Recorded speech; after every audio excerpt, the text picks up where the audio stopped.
Welcome to Mastering Aquaponics. In this new series, we will teach you how to design the failure out of your aquaponics system, and you can start your off-grid story. This is ours. Hello and welcome again to the tunnel here in Swallowfield with Mastering Aquaponics. Now, it's been a long time since my last video, and a lot has happened in the last few months with COVID and getting very difficult to actually access the parts that we need to sort out the system. But it is all fully up and running and working exceptionally well. We've had full harvests from it already.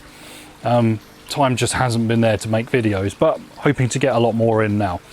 I'm going to give you a tour of the system and give you an understanding of how the aquaponics works with the deep water culture system that we have here with rafts in, and then talk a little bit about the system that I'm building later on for the other side of the polytunnel.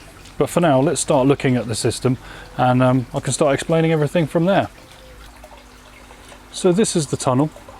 We have a lot of potted plants on one side, which are fed with the nutrient water. And on the opposite side, we have the deep water culture with rafts in it, plants. We have a sump, we have a filter, we have the fish tank, feeder, and we'll start over here with the water supply. Now the water comes in through this blue pipe, and that goes into what's called a reverse osmosis filter or an RO filter. And this is a multi-chamber filter, which for our purposes is simply taking out the carbonates. But in reality, it takes out everything, so you're left with the pure water at the end of it. Now, that water is fed straight into the sump tank. The reason why we do that, we will go into much more detail later in the more technical sides of things, but it's to do with keeping the pH down. Now, the fish are fed with an automatic feeder. That is a Fishmate 7000, I believe it is. They're about 60 or 70 quid.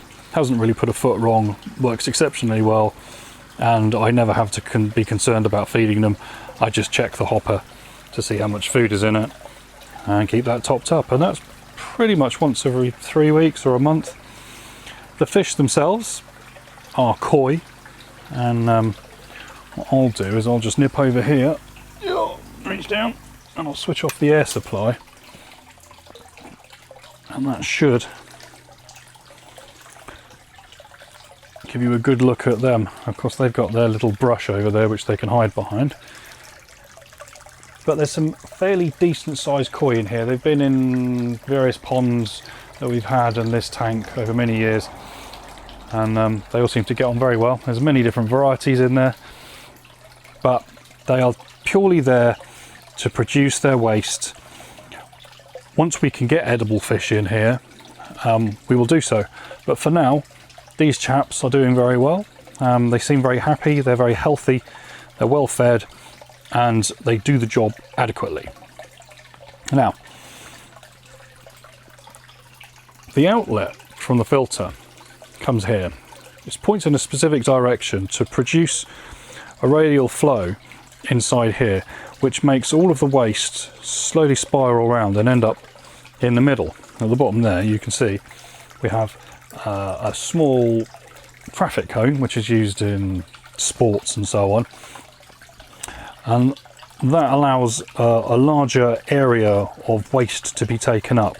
But this radial flow will slowly move along with the fish flapping about and so on. Will push the waste to the center. It comes up and goes out of this tube, out through the side of the tank, goes round the back and comes into the sump tank. Now, inside the sump tank, I have a swirl filter, which does exactly the same thing as rotating the water in there, moving the stuff to the center. Here, rotating this water as it goes in at an angle and rotates around that way, what that does is it makes all the solids settle out.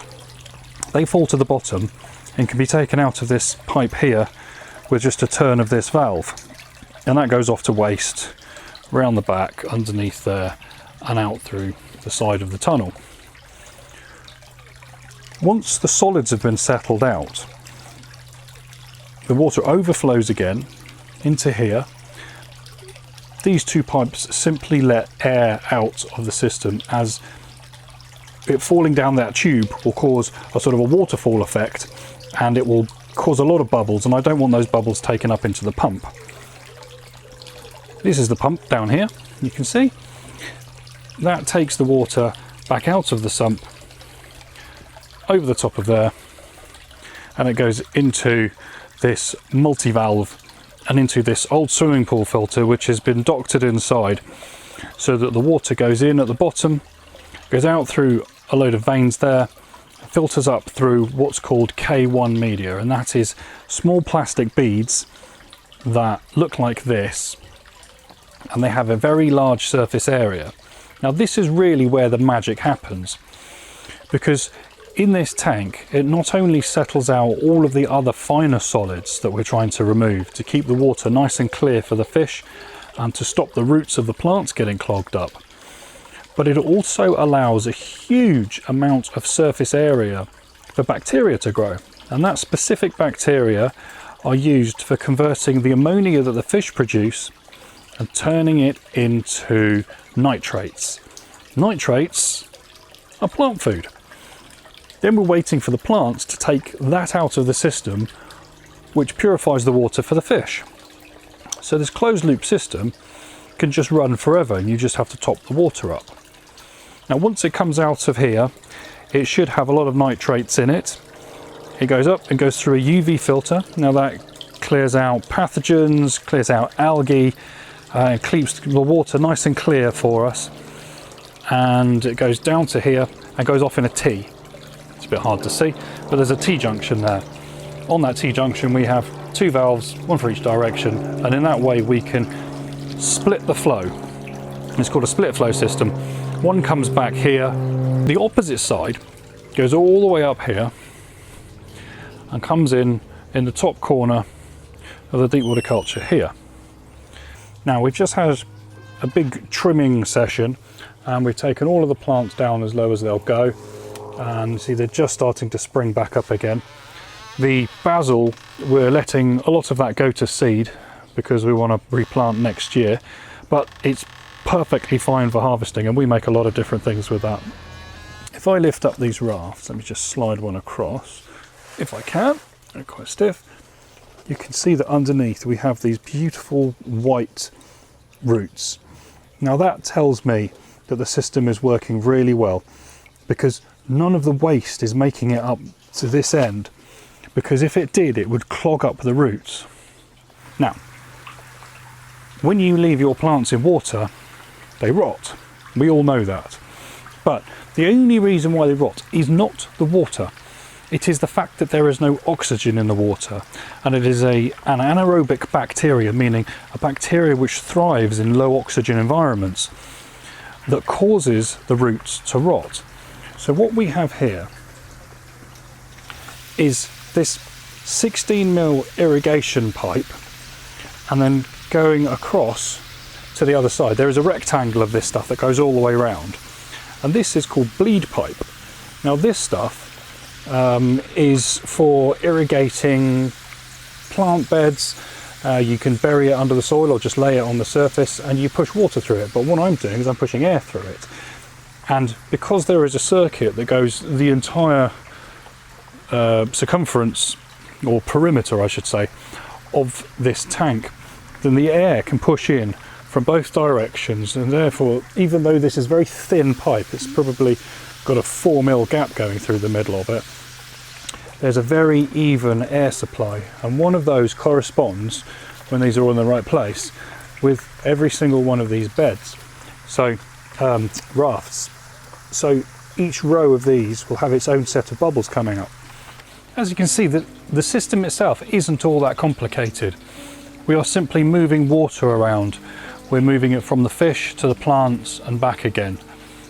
The biology itself sounds complicated, and trust me, as you get further into it, into the chemistry of the water and the biology of the fish and the plants, it does get much more complicated, but you can take it to the level where you are happy to use it and accept the quality of plants which you get from it.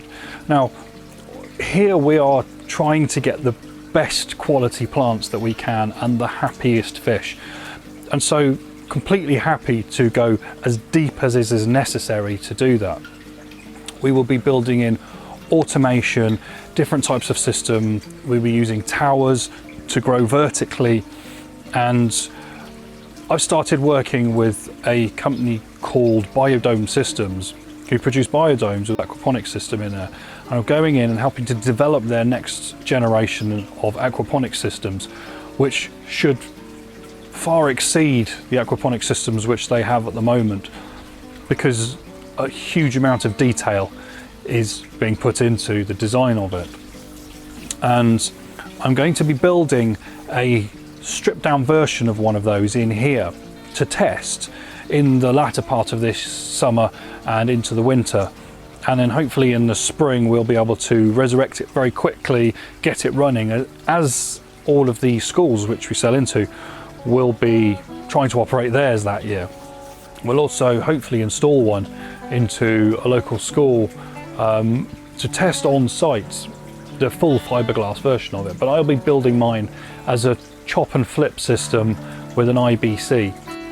We'll certainly be building in a lot of automation. That's one of our keys, is that we can take away the work, which will be down to the teachers and the maintenance teams, which will be kids in these schools, because you know, kids are kids and they will probably chuck in handfuls of food or drip their Coca-Cola in there, or forget to do this, or leave a pump, or someone will just go in and switch something off just because it's funny.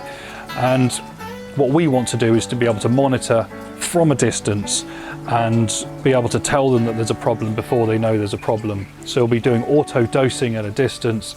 Everything's run on solar power, so we have to be very, very careful about our power management and how much we're consuming. So there'll be timers and all sorts going on. Hopefully you can come along on that journey with us and see how it goes. Who knows, we could be delivering hundreds of these things within the next few years.